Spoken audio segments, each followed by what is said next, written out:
Hai adik-adik, kembali lagi dengan Kak Rina di online class 101. Apa kabar hari ini adik-adik? Semoga semuanya dalam keadaan sehat ya.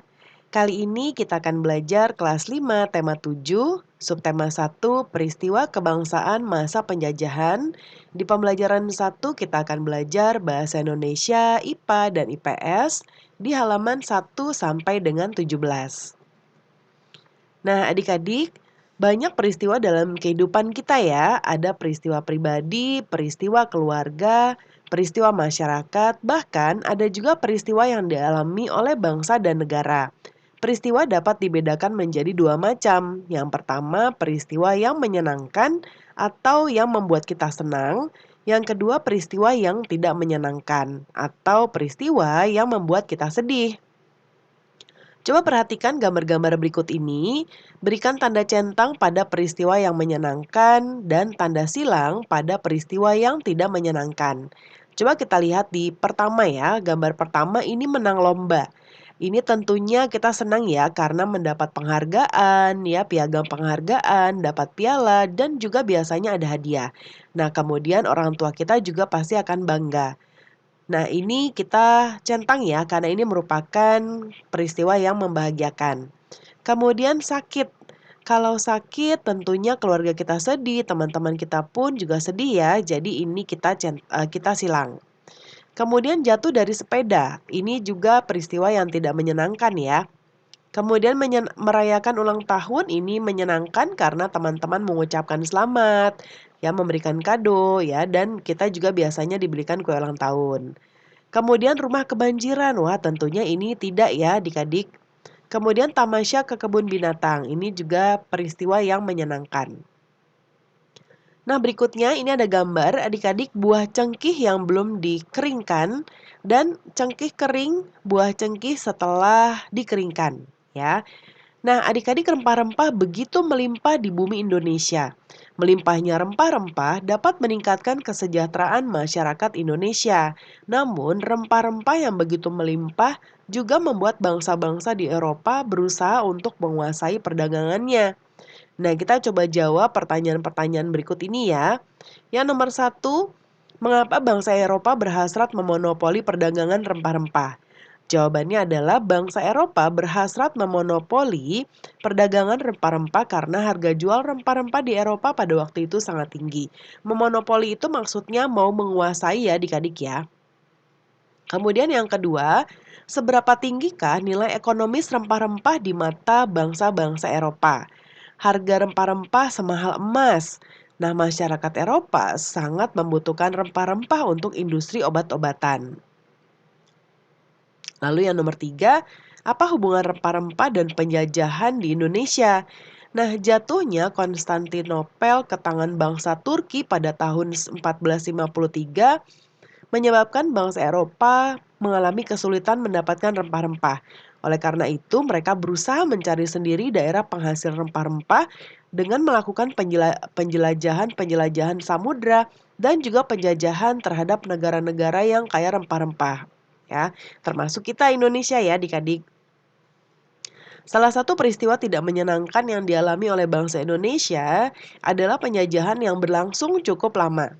Bersama ayahnya, Beni berkunjung ke kebun cengkeh milik Pak Rudi. Kebun cengkeh Pak Rudi sangat luas, pohon cengkehnya pun banyak dan tumbuh subur. Sebagian besar pohon cengkeh di kebun itu sudah memasuki masa panen. Nah adik-adik, ini ada bacaan ya, boleh adik-adik baca dahulu.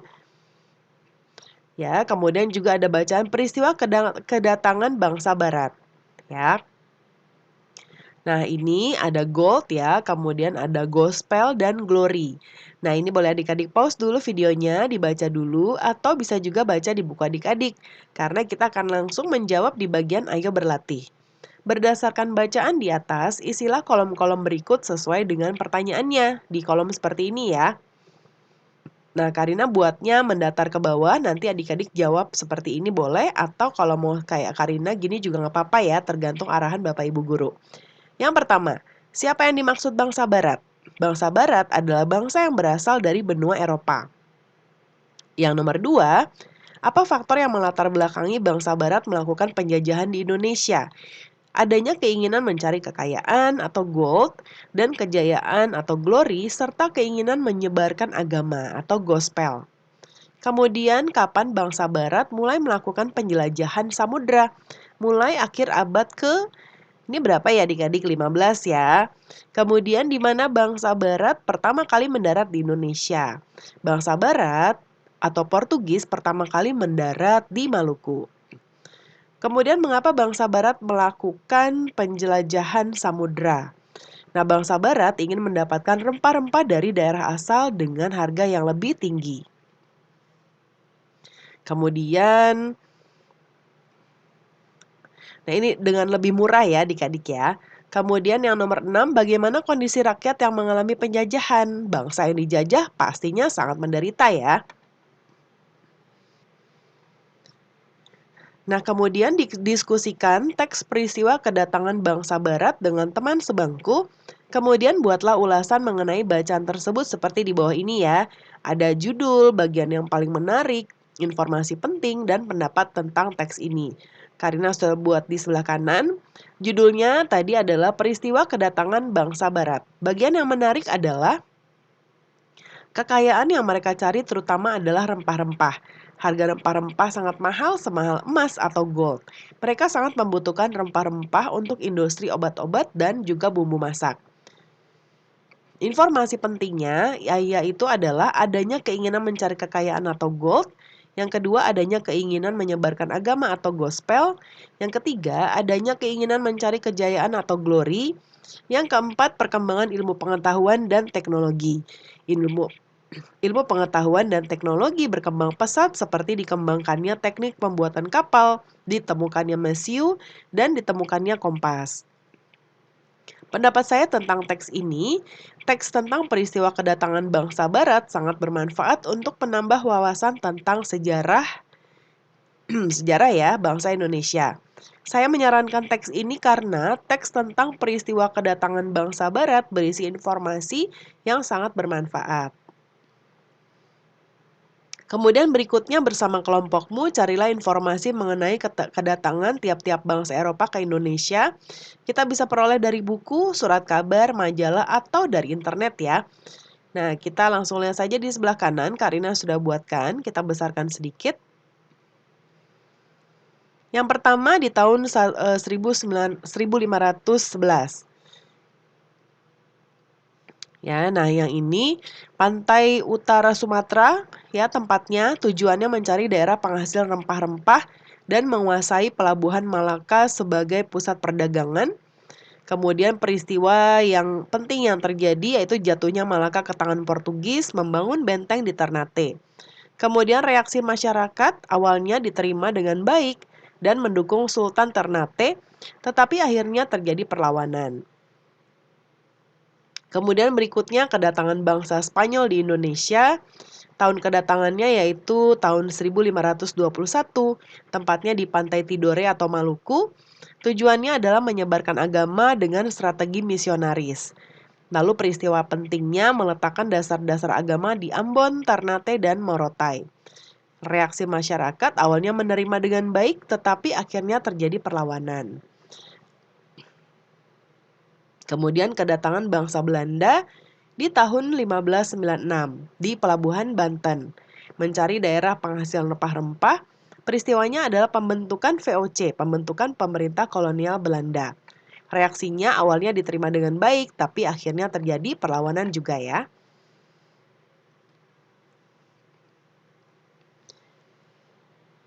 Nah, kita lanjut.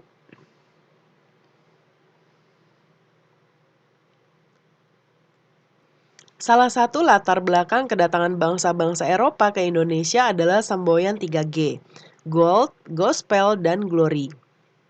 Tuliskan kembali arti Gold, Gospel, dan Glory di kolom berikut ini ya.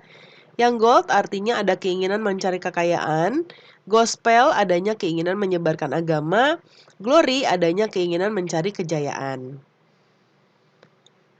Kemudian berikutnya tuliskan pendapatmu tentang semboyan 3G tersebut. Saya tidak setuju dengan semboyan tersebut. Alasannya karena akibat ketiga semboyan tersebut bagi Indonesia antara lain yang pertama, Indonesia semakin miskin karena kekayaannya diambil, dirampas ya, oleh bangsa-bangsa Eropa. Yang kedua, masuknya agama Nasrani menyebabkan sebagian rakyat Indonesia juga menganut agama Nasrani. Kemudian kekuasaan bangsa Eropa semakin menjadi-jadi di Indonesia menyebabkan Indonesia semakin terpuruk, rakyat jadi sengsara, dan bangsa Indonesia makin tertindas.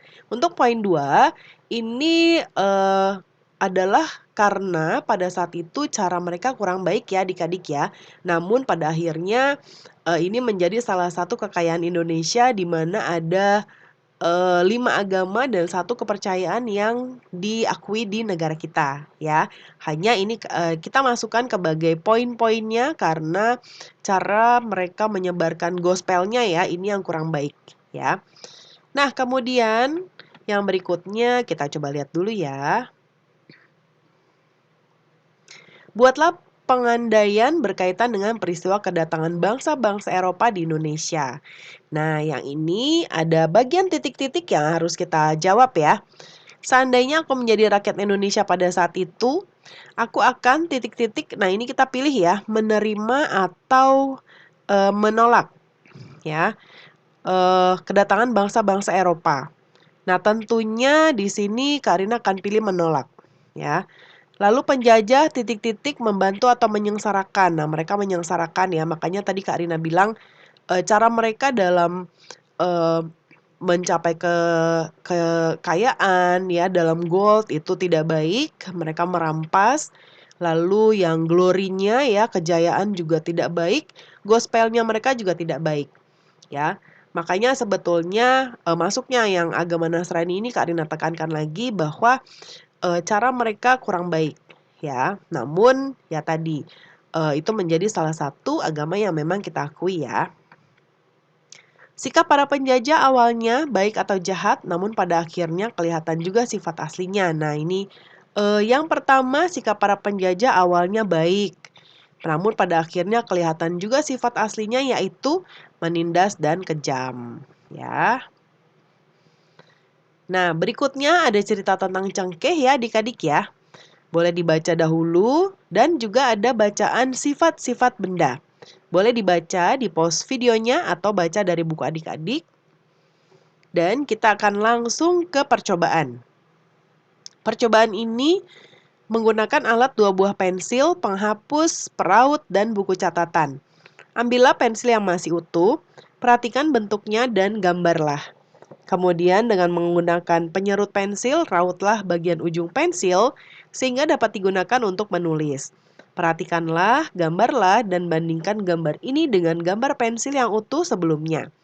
Ambil penghapus pensil, amati bentuknya dan gambarlah. Kemudian gosokkan penghapus tersebut ke permukaan meja yang rata dan halus selama beberapa saat. Amati bentuknya, terutama pada bagian yang digosokkan. Nah, lalu berikutnya diskusikan pertanyaan-pertanyaan ini. Nomor 1, apakah ujung pensil berubah bentuk setelah diraut? Ya, pensil diraut maka bentuk ujungnya berubah. Nomor 2, apakah ujung karet penghapus pensil berubah bentuk setelah digosokkan? Iya, ujung karet penghapus setelah dipakai juga berubah. Apakah kesimpulanmu?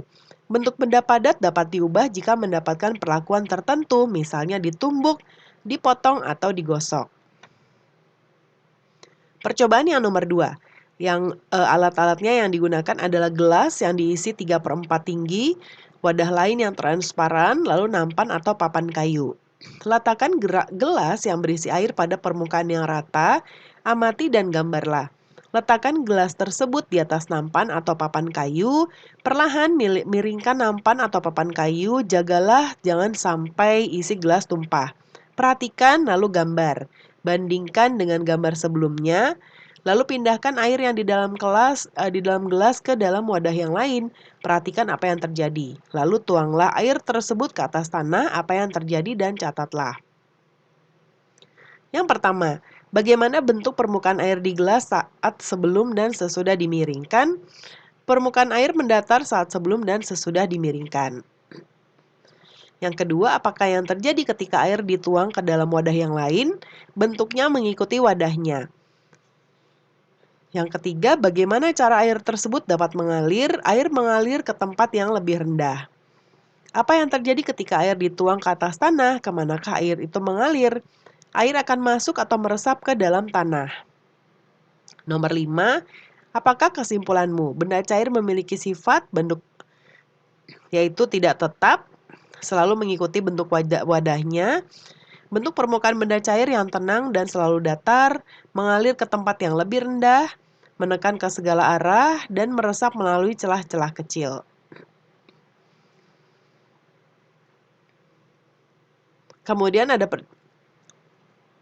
Kemudian percobaan 3, ada gelas plastik, ember, air, dan buku catatan. Langkah kegiatannya adalah yang pertama, isi ember 3/4-nya. Masukkan gelas ke dalam ember dengan posisi menelungkup. Perhatikan apa yang terjadi. Miringkan gelas perlahan-lahan di dalam ember. Amati apa yang keluar dari gelas tersebut. Yang pertama, apakah yang terjadi pada saat kamu membenamkan gelas tersebut? Gelas akan terangkat ke atas karena di dalam gelas berisi udara. Yang kedua, apa yang terjadi pada saat gelas dimiringkan? Mengapa hal itu terjadi? Ketika gelas dimiringkan akan keluar gelembung udara karena dalam gelas berisi udara. Yang ketiga, apakah kesimpulanmu? Benda gas memiliki sifat mengisi seluruh ruangan yang ditempatinya. Benda gas menekan ke segala arah dan benda gas terdapat di segala tempat. Yang keempat, berdasarkan percobaan di atas, buatlah sebuah laporan percobaan dengan menggunakan poster. Dalam poster, jelaskan perbedaan sifat ketiga wujud benda tersebut. Lengkapi dengan gambar dan keterangan, lalu nanti dipresentasikan. Nah, Karina contohnya sudah mengambil dari internet juga ya. Yang pertama, bentuk benda padat tetap. Kemudian bentuk benda padat dapat diubah jika mendapatkan perlakuan tertentu, misalnya ditumbuk, dipotong, atau digosok. Bentuk benda cair tidak tetap selalu mengikuti bentuk wadahnya. Bentuk permukaan benda cair yang tenang selalu datar. Benda cair mengalir ke tempat yang lebih rendah. Benda cair meresap melalui celah-celah kecil. Benda gas memiliki sifat mengisi seluruh ruangan yang ditempatinya. Benda gas menekan ke segala arah. Nah, pembelajaran kita sudah selesai ya adik-adik. Terima kasih sudah menonton sampai akhir. Semoga pelajaran hari ini bermanfaat ya. Mohon dimaafkan apabila ada kesalahan dalam perkataan maupun dalam materi yang diberikan. Sampai jumpa di pembelajaran berikutnya.